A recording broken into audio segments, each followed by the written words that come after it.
Có người đã yêu thích loài cá voi sát thủ trong nhiều thập kỷ, thậm chí là nhiều thế kỷ.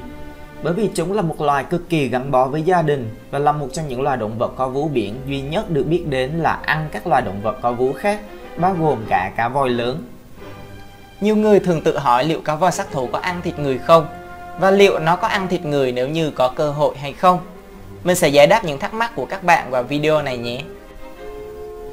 Từ hiểu biết lịch sử của chúng ta về cá voi sát thủ và những kinh nghiệm được ghi lại về loài thú này, chúng ta có thể yên tâm rằng cá voi sát thủ không hề ăn thịt người. Trên thực tế, chưa có trường hợp cá voi sát thủ nào ăn thịt người được biết đến cả.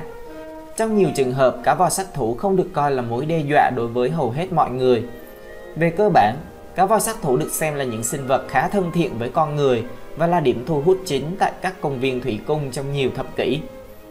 Mặc dù vậy, đã có một số trường hợp cá voi sát thủ trong điều kiện nuôi nhốt tấn công những người huấn luyện chúng.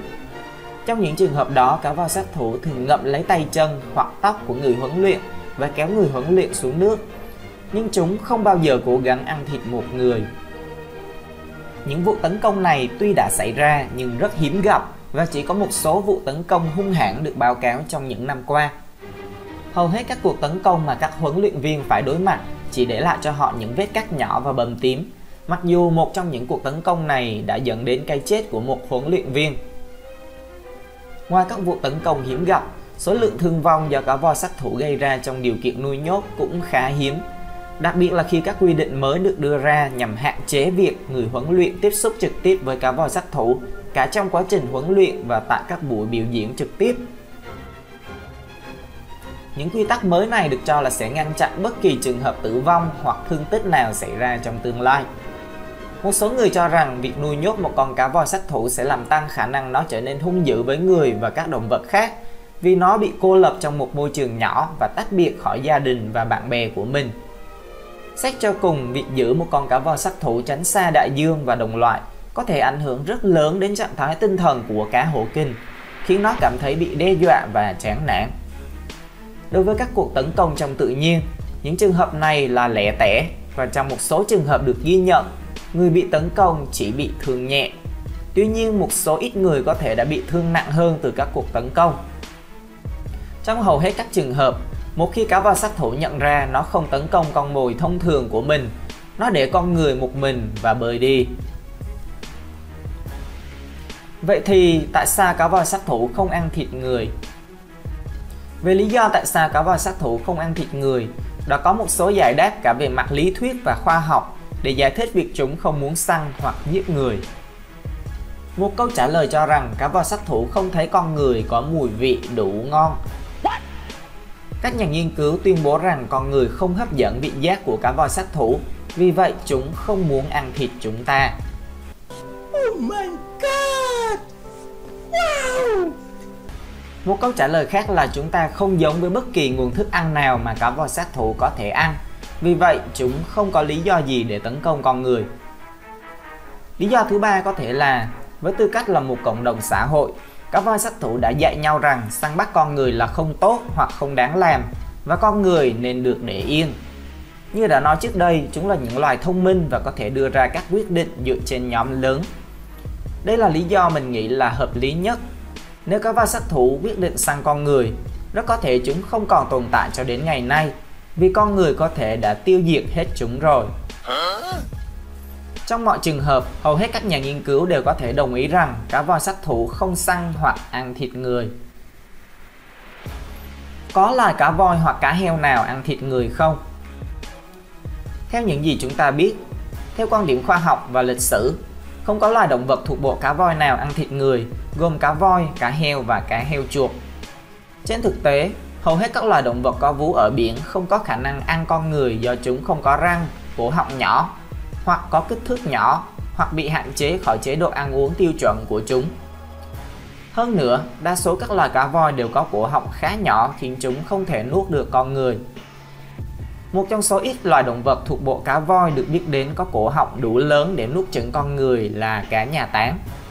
Mặc dù chúng có cổ họng khá lớn, cá nhà táng có thể nuốt chửng mực khổng lồ, nhưng chúng thường săn tìm thức ăn ở độ sâu đáng kể, nơi mà con người không thể sống sót.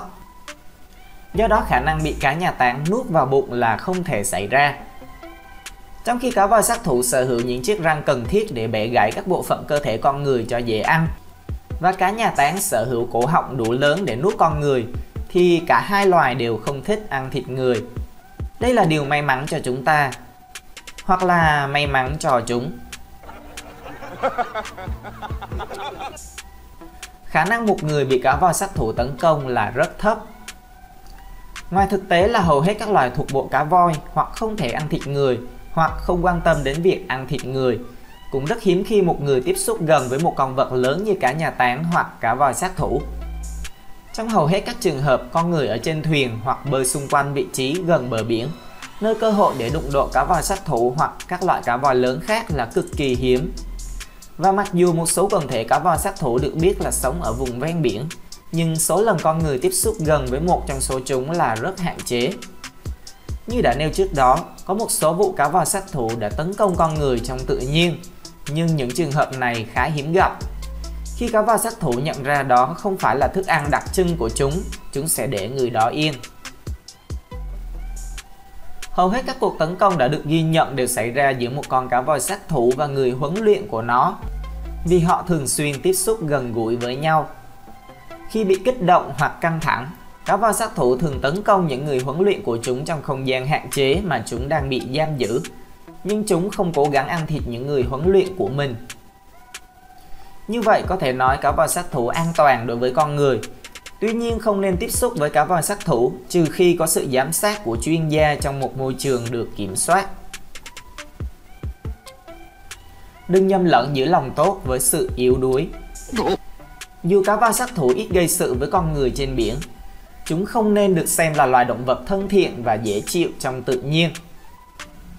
Nếu chúng cảm thấy gia đình mình đang bị đe dọa, hoặc nếu chúng tin rằng bản thân đang gặp nguy hiểm, rất có thể cá hổ kình sẽ không ngần ngại tấn công hoặc tự vệ. Chúng là những thợ săn tuyệt vời và rất thường xuyên tấn công các loài động vật có vú khác. Sau tất cả, cá voi sát thủ đã được quan sát thấy rằng đã săn một số loài động vật lớn nhất trên hành tinh. Vì vậy, mặc dù chúng có thể không đuổi theo bạn khi bạn đang ở gần, điều đó không có nghĩa là chúng sẽ không bảo vệ bản thân hoặc gia đình khỏi các mối đe dọa. Nếu bạn bị nhầm với con mồi của cá hổ kình, bạn có thể không được chào đón thân thiện như vậy đâu nhé. Xã hội và văn hóa của cá voi sát thủ. Cá voi sát thủ là một loài sinh vật rất tài giỏi. Chúng có thể dạy cho nhau các thủ thuật nhào lộn, chiến lược sinh tồn, kỹ năng xã hội và phương pháp săn mồi. Những loài động vật tuyệt vời này dành phần lớn thời gian để săn mồi theo nhóm, cùng nhau di chuyển, chơi đùa, chia sẻ không gian và thức ăn của mình. Bạn có thể thấy tới 4 thế hệ cá voi sát thủ bơi cùng nhau trong một đàn duy nhất. Điều này cho thấy rằng mối liên kết xã hội giữa chúng là rất quan trọng để duy trì một xã hội lành mạnh trong cộng đồng cá hổ kình. Một số nhà nghiên cứu thậm chí còn nói rằng cấu trúc xã hội của cá voi sát thủ có thể so sánh với văn hóa của người và loài voi.